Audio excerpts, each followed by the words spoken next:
Le riz au lait le plus crémeux du monde. Alors, dans une casserole, vous allez commencer par ajouter 2 cuillères à soupe de beurre. Vous allez pouvoir mettre le feu sur feu moyen et commencer à remuer jusqu'à ce que le beurre soit bien fondu. Ensuite, on va remuer jusqu'à la dissolution pour faciliter la tâche. Et voilà, une fois que notre beurre est fondu, on va rajouter 2 tasses de riz. À ce stade-là, on va pouvoir continuer à bien remuer. Et on va pouvoir rajouter un petit peu d'eau jusqu'à ce que le riz soit bien recouvert.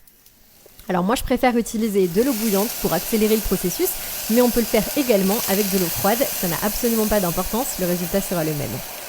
Voilà, donc à partir de là, vous allez pouvoir laisser cuire votre riz pendant quelques minutes. Moi je le fais cuire pendant environ 5 minutes.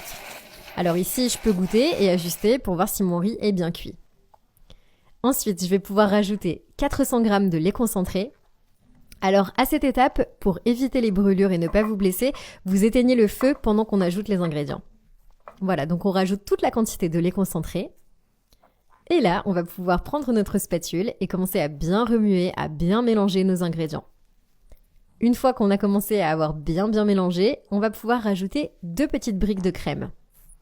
On continue le processus ici de la même manière et on va continuer à bien mélanger le tout. C'est important d'avoir une texture qui est bien homogène comme d'habitude. Moi je vous assure, le goût est absolument incroyable. Donc à partir de là, on va pouvoir rallumer le feu et on va continuer cette fois à remuer et à laisser cuire pendant environ 7 à 10 minutes pour que la crème devienne encore plus onctueuse. Alors ici, faites attention, il faut bien surveiller la cuisson pour que le mélange ne brûle pas. On va pouvoir vérifier que le riz est bien cuit. Voilà, c'est parfait, il est super crémeux. On va pouvoir rajouter un verre de lait en poudre.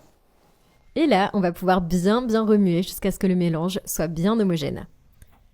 Et voilà, notre dessert est déjà terminé. Est-ce que vous pouvez croire que ça a été si rapide? Donc là, il suffit de rajouter dans un joli bol avant de servir. Regardez comme c'est onctueux. C'est impossible de rater cette recette, vous allez voir. Alors moi, j'aime bien rajouter et parfaire la recette en terminant par ajouter un petit peu de lait en poudre sur le riz. Vous voyez, le dessert est absolument parfait. Alors ici, vous pouvez maintenant servir le dessert chaud ou alors vous pouvez attendre pour le servir froid selon vos préférences. C'est délicieux des 2 façons. Alors moi, je vous laisse essayer la recette chez vous. Bien sûr, faites-moi part de vos impressions dans les commentaires. Je suis vraiment impressionnée par l'onctuosité de ce dessert. Alors moi, j'aime aussi rajouter un tout petit peu de cannelle pendant la cuisson. C'est un ingrédient qui est absolument parfait. Ça va rehausser la recette et la rendre encore plus savoureuse. Donc si vous préférez, vous pouvez aussi servir la cannelle séparément. C'est un dessert qui est parfait, qui est assez frais pour les journées chaudes ou alors chaud pour les journées plus froides. Donc je vous laisse essayer chez vous et puis moi comme d'habitude, je vous souhaite un très bon appétit.